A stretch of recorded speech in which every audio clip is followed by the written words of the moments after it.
Welcome to our channel. इस video में हम कक्षा 7वीं विषय विज्ञान के अध्याय 7 ऊष्मा तथा ताप के प्रश्नों के उत्तर करेंगे। इस वीडियो को सुनने मात्र से ही आपको सारे प्रश्नों के उत्तर याद हो जाएंगे। तो अगर आपने हमारे चैनल को अभी तक सब्सक्राइब नहीं किया है तो जल्दी से सब्सक्राइब कर लीजिए और इस वीडियो को लाइक कर अपने फ्रेंड्स को जरूर शेयर करें। तो चलिए शुरू करते हैं। सबसे पहले हम पाठ के मध्य में आए प्रश्न करेंगे।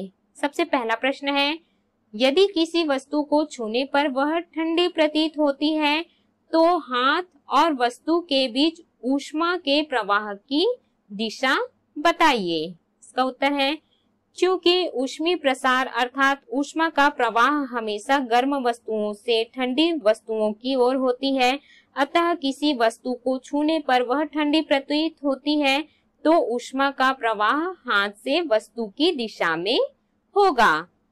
प्रश्न दूसरा है, ऊष्मीय प्रसार को ध्यान में रखते हुए ठोस, द्रव एवं गैस को क्रमबद्ध कीजिए। इसका उत्तर है, ठोस, द्रव एवं गैस ऊष्मा प्राप्त करके प्रसारित होने वाले पदार्थ हैं।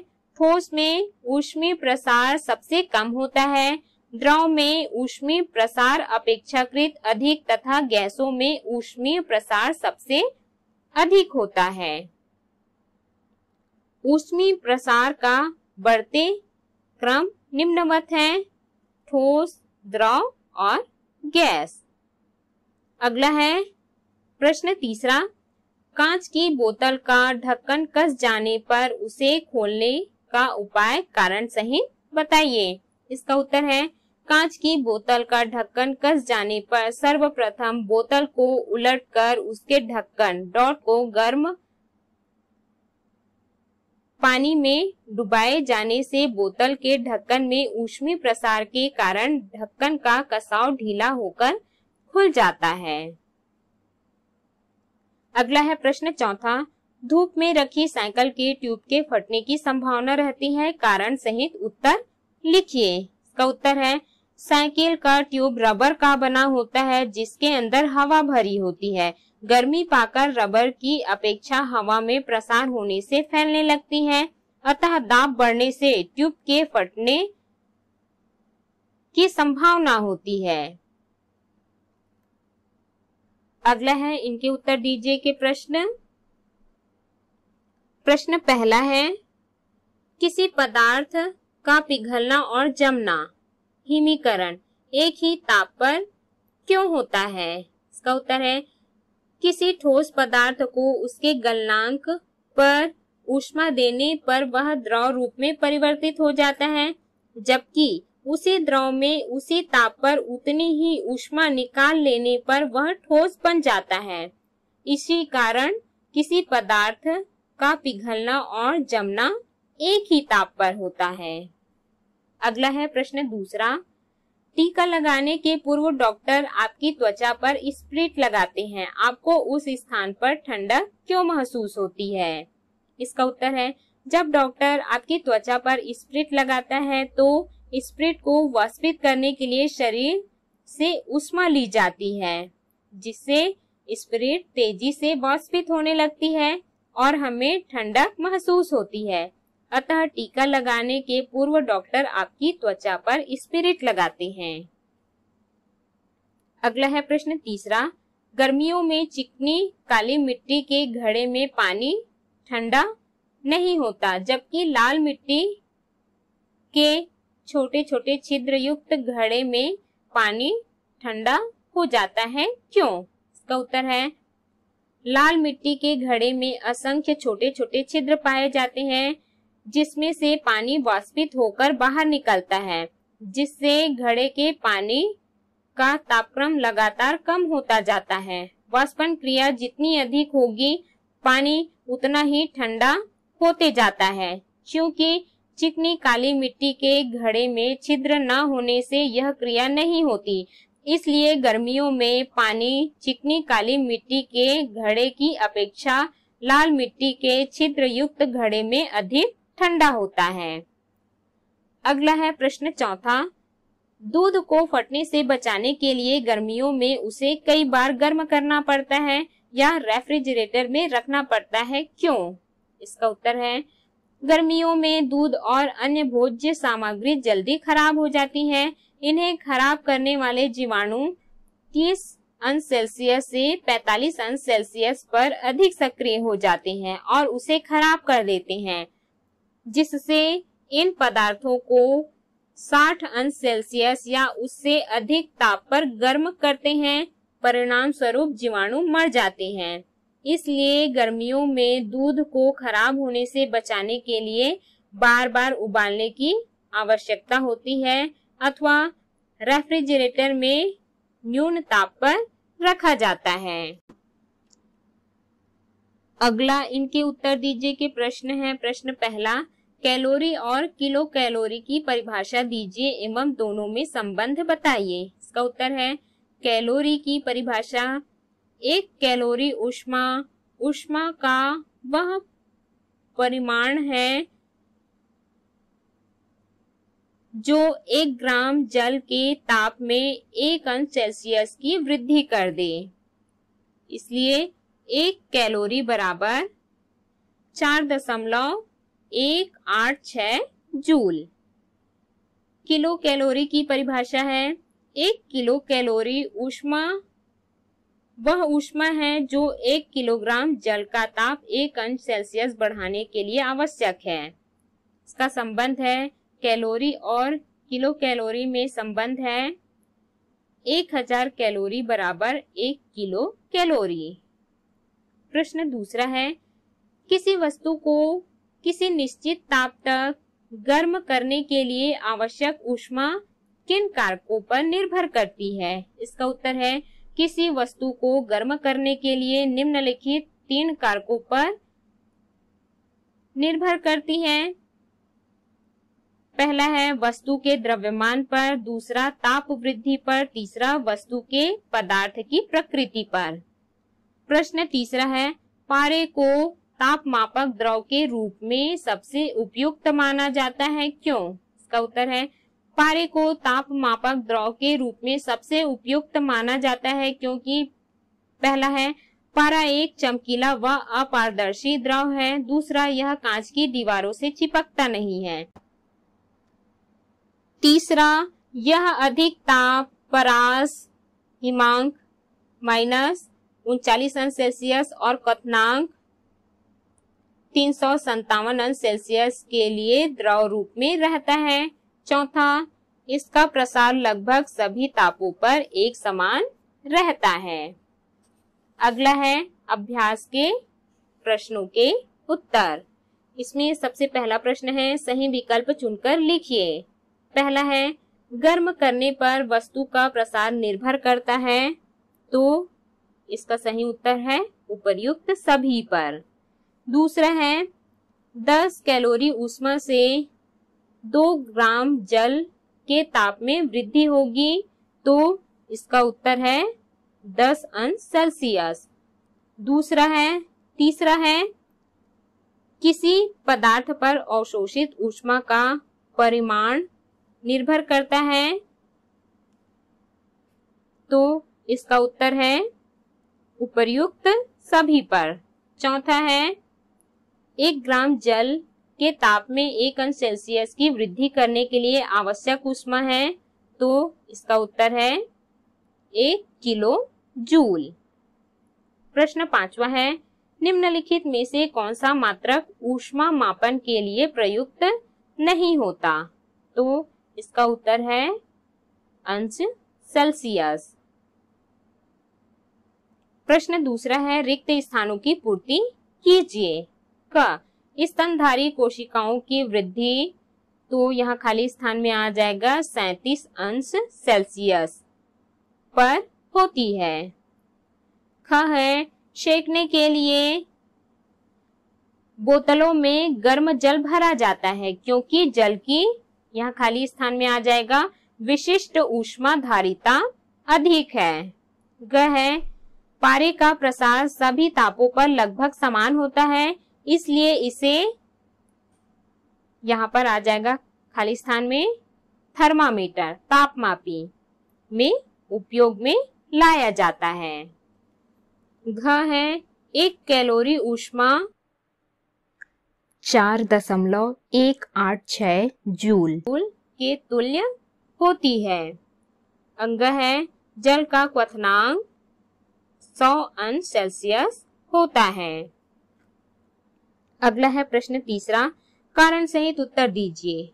क, मोटे कांच के गिलास में खौलता पानी डालने पर वह चटक जाता है, क्यों?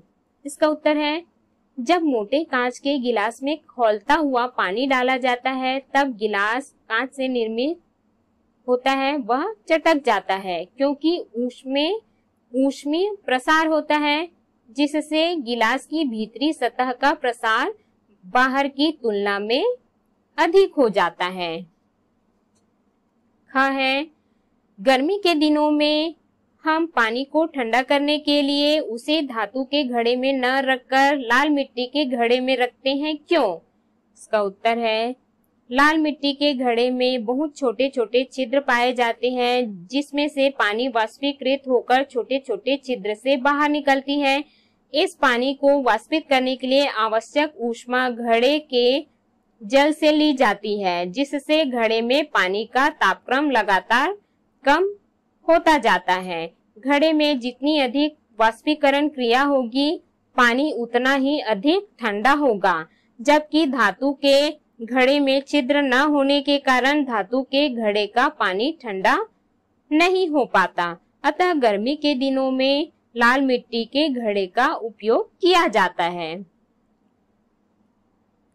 ग है, थर्मामीटर में पारा ऊष्मा पाकर चढ़ने लगता है, क्यों? इसका उत्तर है, थर्मामीटर में पारा ऊष्मा पाकर ऊष्मीय प्रसार के कारण चढ़ने लगता है।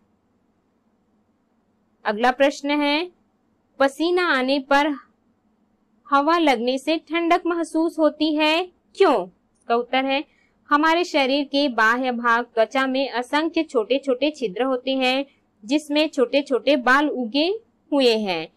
इन छोटे छोटे छिद्रों के द्वारा पसीना बाहर निकलता है। पसीना आने पर उसे वाष्पित करने के लिए आवश्यक ऊष्मा शरीर से ली जाती है, परिणाम स्वरूप हमें ठंडक महसूस होती है। अगला है प्रश्न, गैस से भरे गुब्बारे को आग के पास लाने पर वह फट जाता है, क्यों? इसका उत्तर है, गैस से भरे गुब्बारे को आग के पास लाने पर वह फट जाता है क्योंकि गुब्बारे के अंदर भरी हुई गैस को आग के पास लाने से उसमें ऊष्मीय प्रसार होता है, अतः अंदर का दाब बढ़ने से गुब्बारे फट जाते हैं। अगला है प्रश्न, दैनिक जीवन में जल के प्रसार से संबंधित 2 उपयोग लिखिए। इसका उत्तर है, दैनिक जीवन में जल के प्रसार से संबंधित 2 उपयोग हैं। पहला, प्रेशर कुकर में खाना का पकना। जब इसे गर्म किया जाता है तो प्रेशर कुकर में मौजूद जल ऊष्मा पाकर उबलने लगता है, फिर गैस में परिवर्तित हो जाता है जो खाना पकाने में सहायक होता है। दूसरा है, बर्फ को पिघलाते समय भी जल का प्रसार होता है जिससे बर्फ जल में परिवर्तित हो जाता है। अगला है प्रश्न 5वां, वस्तु की ताप वृद्धि के लिए उसे दी गई ऊष्मा किन बातों पर निर्भर करती है? इसका उत्तर है, वस्तु को गर्म करने के लिए आवश्यक ऊष्मा निम्न कारकों पर निर्भर करता है। क है, वस्तु के द्रव्यमान पर। वस्तु का द्रव्यमान जितना अधिक होगा ताप वृद्धि के लिए उतनी ही अधिक ऊष्मा की आवश्यकता होगी। ख है, ताप वृद्धि पर। वस्तु का ताप जितना अधिक बढ़ाया जाएगा उतनी ही अधिक ऊष्मा की आवश्यकता होगी। ग है, वस्तु के पदार्थ की प्रकृति पर। भिन्न भिन्न पदार्थों के समान द्रव्यमान के ताप में समान वृद्धि के लिए भिन्न भिन्न ऊष्मा की आवश्यकता होती है। यह पूरी तरह से पदार्थ की प्रकृति पर निर्भर करता है। अगला है प्रश्न 6वां, निम्नांकित के लिए आवश्यक ऊष्मा की मात्रा की गणना कीजिए। क है, 0.5 किलोग्राम जल का ताप 25 अंश सेल्सियस से 80 अंश सेल्सियस तक बढ़ाने के लिए आवश्यक ऊष्मा की मात्रा की गणना कीजिए। तो इसका हल है, दिया है जल का द्रव्यमान बराबर 0.5 किलोग्राम। जल के ताप में वृद्धि 25 अंश सेल्सियस से 80 अंश सेल्सियस तक होता है। अतः तापांतर है 80 अंश सेल्सियस ऋण 25 अंश सेल्सियस बराबर 55 अंश सेल्सियस। जल की विशिष्ट ऊष्मा बराबर 4.18 जूल प्रति किलोग्राम अंश सेल्सियस। जल द्वारा ली गई ऊष्मा Q बराबर ms गुणित T। तो यहाँ पर मान रखने पर Q बराबर द्रव्यमान गुणित विशिष्ट ऊष्मा गुणित तापांतर। तो यहाँ पे हम मान रख देंगे तो आ जाएगा Q बराबर 0.5 गुणित 4.18 गुणित 55 बराबर आ जाएगा 114.95 जूल। हमारा उत्तर आ गया 114.95 जूल। अगला प्रश्न है ख 12 किलोग्राम तांबे का ताप 50 अंश सेल्सियस बढ़ाने के लिए आवश्यक ऊष्मा की मात्रा की गणना कीजिए। तो इसका हल है, दिया है तांबे का द्रव्यमान m बराबर 12 किलोग्राम, तांबे का तापांतर T बराबर 50 अंश सेल्सियस किलोग्राम, तांबे की विशिष्ट ऊष्मा S बराबर 386 जूल प्रति किलोग्राम। तांबे द्वारा ली गई ऊष्मा, तो यहाँ पर ये सूत्र आ जाएगा Q बराबर ms गुणित T।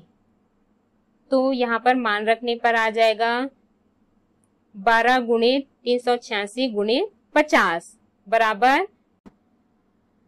2,31,600 जूल। तो हमारा उत्तर इस प्रकार से आ जाएगा 2.316 गुणित 10 का घात 5 जूल। प्रश्न 7वां है, पानी की विशिष्ट ऊष्मा 4186 जूल प्रति किलोग्राम अंश सेल्सियस है और कांच की विशिष्ट ऊष्मा 840 जूल प्रति किलोग्राम अंश सेल्सियस है। अगर आप कांच को 80 अंश सेल्सियस तक गर्म करके 80 अंश सेल्सियस तापमान वाले पानी में डाला जाए तो दोनों के तापमान पर क्या प्रभाव पड़ेगा? इसका उत्तर है, पानी की विशिष्ट ऊष्मा 4186 जूल प्रति किलोग्राम अंश सेल्सियस है और कांच की विशिष्ट ऊष्मा 840 जूल प्रति किलोग्राम अंश सेल्सियस है। यदि कांच को 80 अंश सेल्सियस तक गर्म करके 80 अंश सेल्सियस तापमान वाले पानी में डालेंगे तो कांच की ऊष्मा को पानी अवशोषित कर लेगा, क्योंकि पानी की विशिष्ट ऊष्मा कांच के विशिष्ट ऊष्मा से अधिक है। इस प्रकार पानी का तापमान बढ़ जाएगा और कांच का तापमान कम हो जाएगा। तो इस प्रकार से हमने सभी प्रश्नों के उत्तर किए। इस वीडियो को सुनने मात्र से ही आपको सारे प्रश्नों के उत्तर याद हो जाएंगे।